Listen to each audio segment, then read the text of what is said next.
Gente, nós estamos de volta com o programa Sobriedade Já, hoje aqui com o Roberto Tonus, está dando prazer da presença dele conosco aqui, e o assunto está fluindo, porque ele também tem, além de toda essa experiência como pregador, né, da renovação carismática no mundo inteiro, né, Roberto? Estava olhando, você já esteve na Europa, Estados Unidos, na Ásia, que beleza. Mas também tem toda essa experiência com a recuperação, dependentes químicos também, que eu considero mais do que recuperação, conversão, né, Roberto? Realmente é uma mudança de vida. E você estava citando um dos casos que te chamou a atenção, daquele primeiro que você falou, que vocês acolheram ele lá da rua. Eutímio. Eutímio, é isso, né? E eu estava lembrando de uma passagem bíblica, Gênesis 1, 26, que diz assim, quando Deus foi criar o homem, exatamente, Deus disse assim, façamos o homem, né? Quando ele pensou no Roberto, quando ele pensou no Carlinhos, quando pensou em você, ele disse assim, façamos o homem a nossa imagem e semelhança.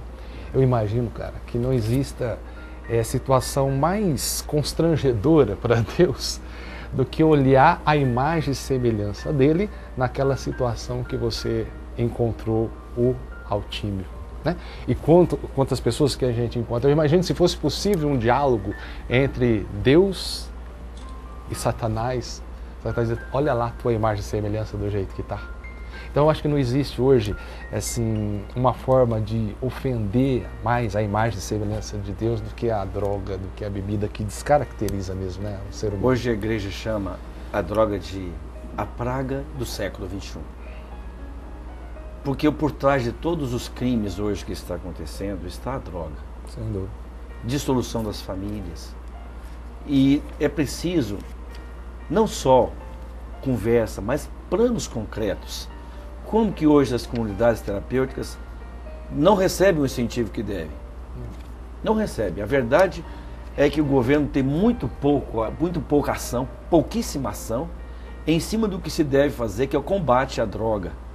Combate não só ao narcotráfico. Se não tiver quem consome, não tem o tráfico. E vice-versa, se não tiver o que vende também, fica difícil de consumir também, né? Não adianta você ir atrás do traficante, se não você vai atrás do consumidor. Quando estive pregando em São Francisco, na Califórnia, a droga é legalizada. Existem pontos de venda de maconha, sim, de cocaína, legalmente impostos lá. E não foi isso que diminuiu o consumo de droga. Porque eles disseram, não, isso vai diminuir a criminalidade, isso vai diminuir, porque é uma droga, algo proibido, as pessoas não vão querer buscar o que é proibido. Piorou. Lógico, não. Não é a legalização da droga que vai impedir o consumo. Pelo contrário, se você torna algo legal, se você não tipifica como crime, leva a pessoa, não, está tudo bem, o governo aprova. E eu tenho visto também que quando você leva Jesus no coração da pessoa, ela começa a encontrar o libertador, encontra uma força extra. Não basta a minha própria vontade. A droga é o único veneno que ele só sai do corpo humano, não só com minha ajuda, com a ajuda de Deus e do irmão. Não basta eu dizer, não quero mais.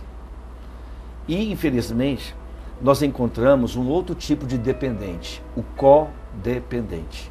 Os familiares, né? Quantas famílias que a gente encontra, pai e mãe, que acobertam a situação de consumo de droga do filho. O codependente, dá dinheiro, não, se eu não der dinheiro, ele vai roubar. E não tem aquele amor exigente, de filho, você está dependente, vou levar você para uma comunidade. Mas, meu filho, o que eles vão falar? Meu filho é um drogado, meu filho é um dependente, o que vão dizer? Meu Deus, é melhor eu salvar meu filho hoje do que ficar encobrindo as aparências. Ninguém vive de aparência. E muita gente que até de alta sociedade fala, não, ele consome a droga, mas ele é bonzinho, ele é senhor de si. Nunca. Não tem. Não existe limite seguro para consumo de droga. Não existe. Sabe, quando você comentou sobre a ineficiência, vamos dizer assim, do Estado, eu até imagino, Roberto, não sei se eu estou sendo otimista, mas que possa estar mudando alguma coisa. Eu falei para você dessa experiência que eu tive lá em Brasília, e parece que assim, alguns deputados estão começando a perceber os resultados que as comunidades terapêuticas oferecem através, porque eles chamam lá, eles não chamam de comunidade terapêutica, muitos dizem assim, tratamento religioso. Então, assim, como que um preconceito até, já sabe, com relação às comunidades, que fala assim, só o tratamento religioso não funciona. Não estou dizendo que é só a acolhida religiosa, não é isso. Inclusive, nós lá na comunidade, eu já falei em algum dos programas aí, quando os meninos chegam, eu faço questão assim de dentro do possível, receber todos, né? Chegar e dar as boas-vindas e tal, e a conversa é a mesma sempre. Você veio aqui para quê? Eu venho aqui para parar de usar droga. Eu falo, então... me desculpar, mas você veio no lugar errado. Mas como? Não, você veio aqui para mudar um monte de coisa na tua vida. Uma conversão completa da sua vida. Uma das coisas é parar de usar droga, que está embutido nesse meio. E o governo está vendo isso, que o resultado que as comunidades estão dando. Porque existe uma certa, com todo respeito, com o peso da palavra, existia até certo tempo atrás uma certa hipocrisia do Estado em relação a isso. Sabe? A nossa comunidade, Roberto, está numa cidade relativamente pequena, né? E eu vejo assim, por exemplo, no Carnaval, né?